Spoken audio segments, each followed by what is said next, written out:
في الفيديو ده أنا حطارد أخطر وأغرب الحيوانات في العالم عشان أقدر أعيش في الجزيرة المهجورة دي. كل حيوان هصطاده وهاكله هيكون في ميزة خطيرة هستخدمها عشان أصنع سلاح الجاي واصطاد الحيوان القاتل اللي بعده.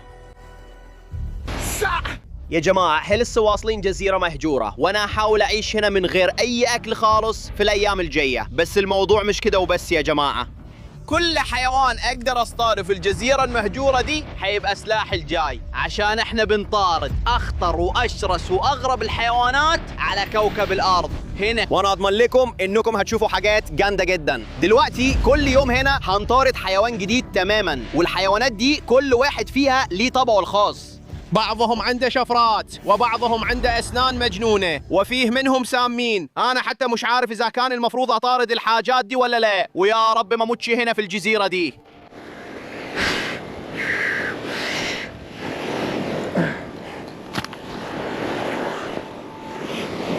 دي الحاجات اللي معانا في الشنطة لأول يوم. معانا بندقية صيد السمك هنا، ومعانا معدات الغطس، ومعانا الساطور ده. المشكلة في الساطور ده إننا مش هنقدر نسبح بيه هناك، يعني ما عندناش طريقة نقتل بيها الحيوانات دي في المية. وكمان معانا الحاجة دي هنا، ومعانا كمان كويك ريفايف دلوقتي. انتوا عارفين إننا هناخدها لما نوصل للحضيض. مش عارف إذا كنا هنخلص أكل أو نتعور أو نتصاب في الجزيرة دي، بس خلينا نقول إنها هتكون مغامرة جامدة. الساحل ده هنا فعلا رهيب، قدامنا شاطئ رملي جميل جدا، وكمان عندنا الشعاب المرجانية هناك، وده المكان اللي الحيوانات هتستخبى فيه. كل منظر طبيعي من دول حيكون فيه نوع مختلف من الحيوانات. دلوقتي عندنا شاطئ رملي والشعاب المرجانية هناك، يعني دول أنواع الحيوانات اللي هنحاول نصطادها اللي عايشة في البيئة دي. يا نهار أبيض، أنا لسه شايف حاجة مجنونة جدا.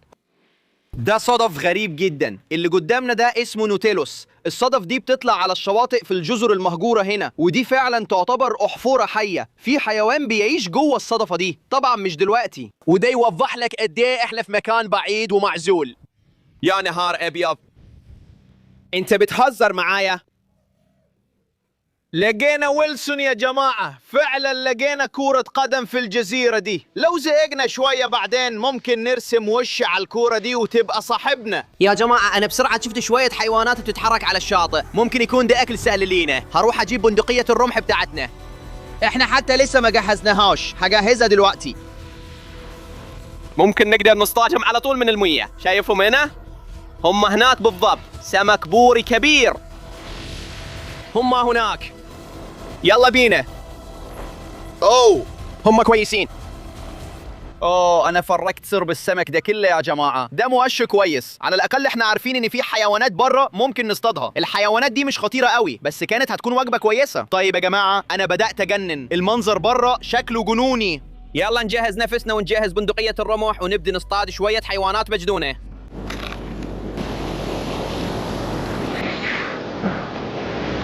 تمام، يلا بينا.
جبنا مسدس المويه يا حبيبي. يوهو بص على ده. هات حجمي انت اسعمولا رهيبا بتاع ده. يا يسوع يا نهار ابيض، ده جنان. خلاص مش هناكل ده، امشي من هنا.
احنا عندنا حيوانات مجنونة جدا هنا. بصوا على الحاجة دي، ده اللي بنسميه كورال كود يا جماعة. واللي بيخلي الكائن ده خطير جدا هو قدرته على التخفي وسط الشعاب المرجانية الجميلة اللي هناك. عنده ألوان مجنونة كده عليه، وده بيخليه تقريبا غير مرئي تماما لباقي السمك. وكمان عندهم بق كبير كده زي الدلو، وفيه اسنان مشرشرة بيمسكوا بيها السمك التوم وبعدين يسحبوه لجوه. الحيوان ده اللي قدامنا مش هنقدر نستخدم منه كتير بصراحة، بس الحيوان ده هنقدر نستخدمه يا باشا. هو غريب جدا وفريد من نوعه، وكمان خطير جدا جدا. احنا معانا دلوقتي سمكة شيطان البحر الاستوائية المنقطة. لازم تكون واحدة من أغرب وأميز الكائنات اللي شفتها في حياتي. واللي بيخلي الكائن ده مدهش جدا هو قدرته على التموين، وكمان في نقط غريبة كتير عليه، وده اللي بيساعده يندمج مع الرمل والصخور وكل الحاجات اللي حواليه. بس الجزء ده هنا، الديل ده هو اللي بيخليه خطير جدا. في شوكة كبيرة في الحيوان ده. أنا بحاول أكون حذر دلوقتي. لو اتخبطت من الحاجة دي هتتألم جامد جدا. الأسطورة ستيف إيروين فعلا مات بسبب واحد من الحيوانات دي. كان واحد من أبطالي في الطفولة وأسطورة أستراليا الحقيقية، الله يرحمه. كنت بحبه جدا. هنا في المية دي الحيوانات دي كتير جدا، مفيش مفترسين كتير بيصطادوا الحاجات دي فعلا. عادة بتلاقي أسماك القرش المطرقة وأسماك القرش الشعاب وكل الأنواع التانية من الحيوانات اللي ممكن تهاجم الحاجات دي. فإننا ناخد واحدة من دول علشان نطبخها ونستخدمها كسلاح نصطاد بيه حيوانات أكتر بكرة. ده شيء مستدام تماما هنا، واحنا هنتاكد اننا نحترمها وناكلها ونديها لكل الناس المحليين في الجزيرة دي. احنا فعلا هنعتني بالحيوان ده وبعدين بنضفه كويس. أنا عمري ما أكلت النوع ده من الكائنات قبل كده. إحنا هنشيل الشوكة دي وهنستخدمها كسلاح، وهنفتح الحيوان ده علشان ناكله. فأول يوم أنا لسه لاقي الحيوان ده مرمي على الشاطئ، ده اللي بيسموه السلطعون الانتحاري. دلوقتي لو فعلا أكلت الحيوان ده حالا هتموت فورا. حيوان مجنون فعلا. اللي بيميزهم إن جسمهم كله عليه ملمس غريب كده، وكمان عندهم مخالب صغيرة ورجلين صغيرين، وفي لون أزرق فاتح على الجزء العلوي من الصدفة بتاعتهم. هنا في الجزر دي لو مش عارف انت بتاكل ايه، الموضوع ممكن يبقى خطر جدا يا جماعة. لازم تتأكد انك بتحترم الطبيعة، لان الطبيعة فعلا هي الخصم الاخير. وهنعرف بكرة لما نطارد حيوانات اكبر. وطبعا مع سمكة الهامور المرجانية الجميلة دي مش محتاجين نعمل فيها حاجات كتير، ممكن ببساطة نحطها على النار وكده هتبقى جاهزة للأكل. لكن الرأي اللاسع اللي قدامنا ده، اللحمة بتاعته موجودة في الجنبين هنا، وده اللي بنسميه الجناح. هنا بالظبط هتلاقي كل اللحمة. واثناء ما الاكل بيطبخ هنقدر نصنع السلاح الجاي بتاعنا لبكره اللي هنستخدمه في صيد حيوان مجنون. هروح اجيبه وهنحس بالظبط هو فين. تمام، الأجنحة هي هناك. هنشيل الناحية التانية كده، كله جاهز. هنديله غسلة سريعة. بص على اللحمة دي هناك، شكلها حلوة قوي. أنا متحمس أجربها، عمري ما جربت النوع ده قبل كده، وكل نوع من الراي اللاسع ليه طعم مختلف تماما يا جماعة. بس النوع ده يا رب يطلع طعمه حلو وجميل. يا راجل انا مش عارف احنا هنتقابل مع ايه بكره يا جماعه، بس معانا سلاح جامد في الراي اللاسع ده، ممكن نستخدمه بكره نصطاد بيه شويه حيوانات، وهوريكم واحنا بنطبخ الحيوان ده. بس الاول يلا نجمع شويه حطب من الساحل ده ونبني موقد نار كويس وناكل وجبه كويسه كده الاول يوم، عشان بكره لازم نصنع سلاح جامد يا جماعه، ومحدش عارف احنا هنتقابل مع ايه.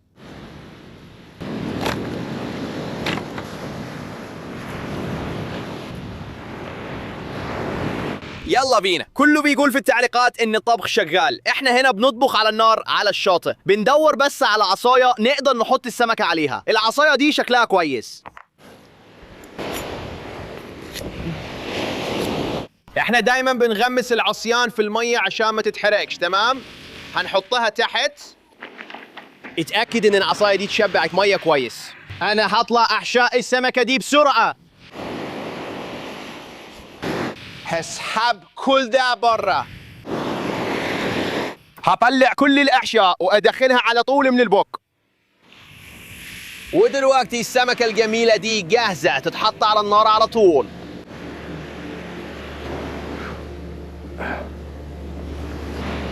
احطها هنا وسيبها تستوي على مهلها، هتستوي واحده واحده، وده هيكون من اغرب التحضيرات اللي شفتها. عندي سمشه حمراء فاقعه هنا، ودي الثانيه اللي عليها نقط شكلها غريب جدا. هنسيبهم شويه وطول ما السمك بيستوي هنروح نجهز سلاح محتاجينه لبكره. يا شباب عندنا حيوان هنا في اماكن تانية في العالم بيسموها هناك اللخمه الصوتيه المرقبه، وزي ما انت شايف السبب في اسمها انها عندها ديل قويل زي الصوت، وفعلا بيستخدموه هنا عشان يضربوا بيه الحاجات. في شوكه ودي هي الجزء اللي بيكون قاتل، بس احنا فعلا هنستخدم ده يا شباب عشان بكره محتاجين نصطاد نوع معين من الحيوانات باستخدام السلاح ده. هنمسك الصوت ده من هنا وفعلا هنحطه في بقنا. انا هحطه تحت الشوكة على طول. دي شوكة سمكة الراي، لو الشوكة دي دخلت فيك هتبقى فورطة كبيرة. هي تقريبا زي السكينة، ليها حواف مشرشرة، ويا جماعة لو فعلا حاولت تشد الحاجة دي وتطلعها هتسبب إصابة أكبر. لو اتضربت بحاجة زي دي الأحسن تسيبها في جسمك وتستنى المساعدة. احنا هنستخدم ده وهنصنع سلاح نقدر نستخدمه بكرة. هنجيب عصاية بسيطة من هنا وحبة حبال جابهم البحر، هنركب الشوكة دي بحيث يشد على نفسه. أنا بس بربط ده دلوقتي، الموضوع بقى جدي جدا. احنا كده عملنا سكينة جامدة يا جماعة نقدر نستخدمها بكرة بالسن ده. دلوقتي هنقطع الطرف ده ونستخدم النار نحرقه، وده يخليها تمسك كويس. يمكن مش أكبر شوكة في الدنيا، بس الحاجة دي سامة جدا وحادة جدا، فيها حواف مشرشرة، وده اللي نقدر نستخدمه عشان الضربة القاضية. بكرة على حيوان 100%. تمام، السمكة شكلها خلاص جاهزة. هفتح جوز الهند بسرعة، لسه قطفته من شجرة من دول هنا. اوه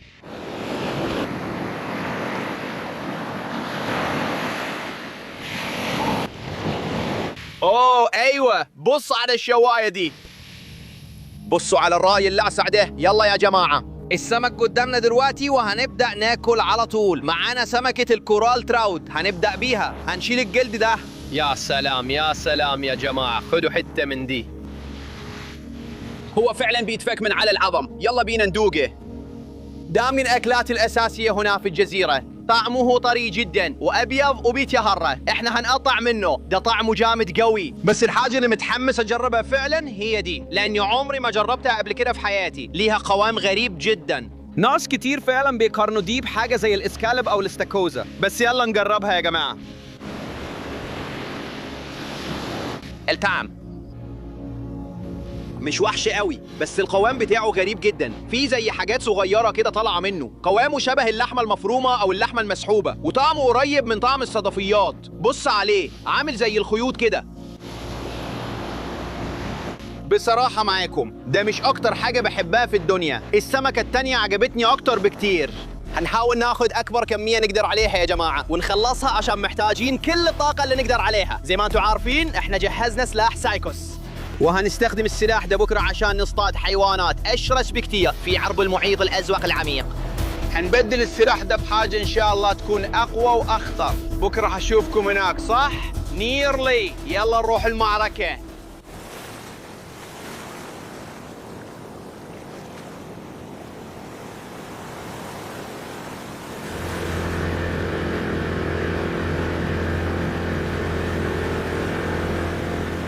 صباح الخير يا جماعة، ودلوقتي احنا في اليوم الثاني ونزلنا على الشعاب الساحلية على اطراف الجزيرة المهجورة دي، واحنا بنصطاد واحد من اشرس الحيوانات اللي ممكن تشوفها، ومعانا شوكة الراي اللاسع هنا. الحيوان ده دلوقتي بيتغذى عند الشعاب الساحلية للجزيرة المغقوغة دي، وعنده القدرة انه يجرحني جامد ويخلينا ننزل فورا في المية. اول ما نمسك الحيوان ده هنروح على المحيط الازرق العميق عشان نطارد حاجه اشرس كمان. يلا ناخذ شوكه الراي اللاسع وندخل الميه على طول ونشوف لو نقدر نلاقي كل. يلا بينا. الجزيره قدامنا يا جماعه، يلا ناخذ حاجتنا وندخل الميه على طول. يلا بينا.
تمام يا جماعة، احنا لسه طالعين من الغطسة دي وكانت صعبة جدا، وانا تحت المية كنت حاسس بتعب شديد. اللي ما قلتلكوش عليه لسه هو ان الراي اللاسع امبارح بهدلني، وبره كنت تعبان جدا وقعدت ارجع في الزرع طول الليل. ده مش كويس.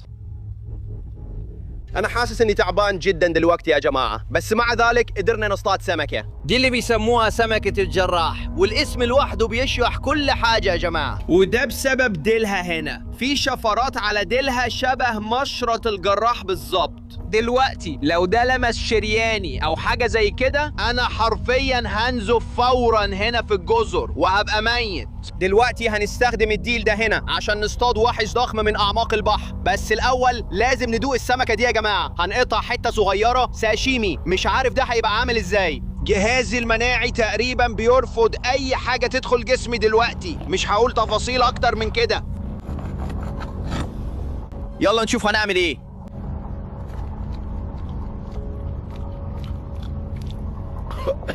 ده مش هو يا راجل، ده مش كويس خالص. السمك ده عادة بيبقى حلو قوي على النار، لكن الساشيمي اكيد اكلت ساشيمي احسن من كده بكتير في حياتي. السبب اللي خلانا نجيبه هو اننا محتاجين السكينة دي، وده اللي هنعمله، هنقطعها. هنروح على طول لعرض البحر عشان في عمالقة في البحر مستنيانا، واحنا محتاجين نصطاد شوية من الوحوش دي. دلوقتي احنا فعلا نقدر نستخدم ده علشان نقطع خياشيم الحيوان اللي هنلاقيه بعد كده، او نقطع اي شريان يخلي الحيوان ينزف. هي حادة جدا جدا ولازم نخلي بالنا واحنا بنستخدمها. احنا رايحين لعرض البحر، يلا بينا.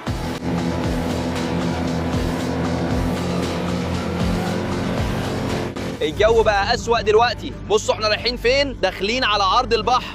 الموضوع مش كويس يا جماعة. احنا جايين من السماء الزرقاء الجميلة اللي ورانا، وقدامنا الجو صعب جدا.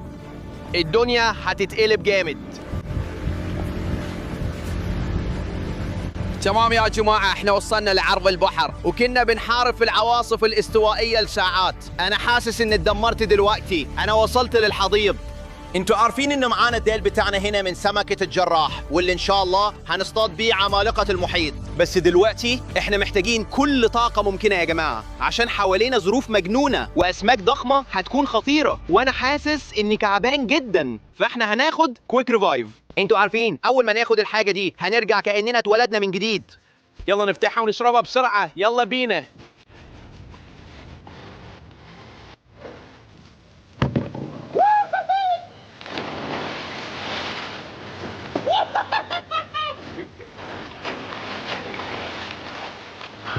احنا جاهزين ليها يا باشا.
يا جماعة احنا عملناها يا باشا، بعد كل اللي مرينا بيه قدرنا نصطاد سمكة الماكريل الملكي.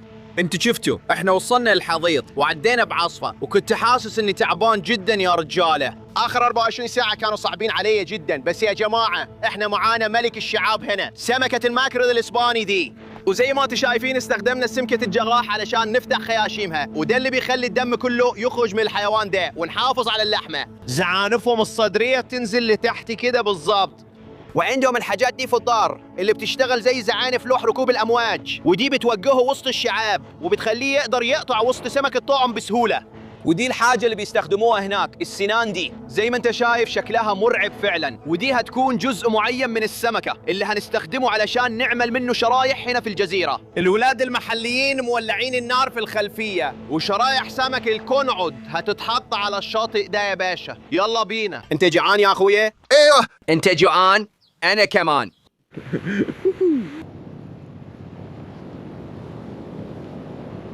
ابني موقد نار شبيب. ممتاز يا جماعة، روحوا وخطوه. التعليقات مولعة. آخر طبخة لسمك المكاريل الملكي هتكون بأغرب الأسلحة اللي استخدمناها في الأيام اللي فاتت.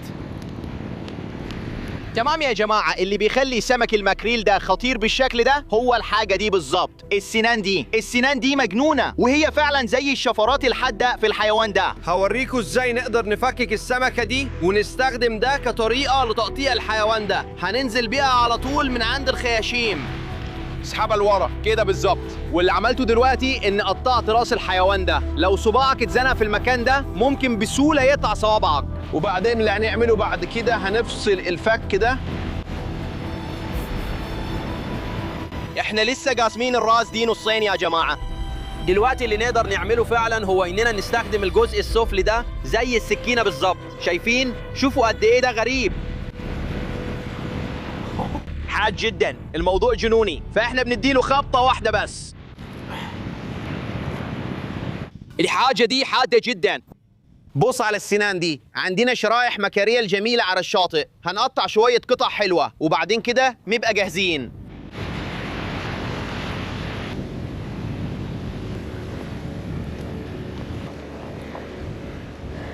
يلا نحط دول على طول.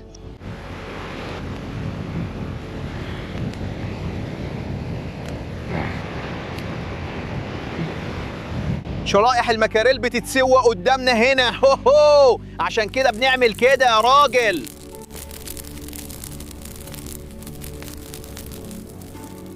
هننزل الشبكة دي شوية، عايزين نخلي السمك ياخد لون حلو. زي ما انت شايف النار شغالة كويس. السمك ده هيستوي بسرعة جدا عشان ممكن يفضل فيه سنة نية من جوه. يعني تقريبا من 3 ل5 دقايق وهتكون خلصت.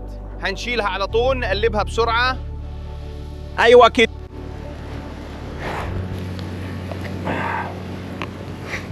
دي سخنة. ايوه دول سخنين.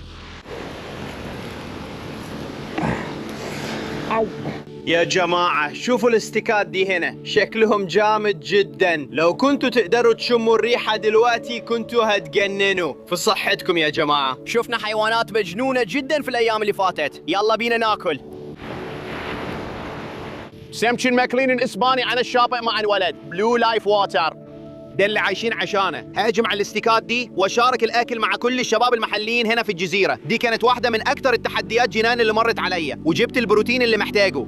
عندنا فيديوهات اكثر هنا لو حابين تشوفوها، وهشوفكم في الحلقه الجايه من ويد باب انفس اوف شور تيلز. ما تنسوش تعملوا لايك وسبسكرايب.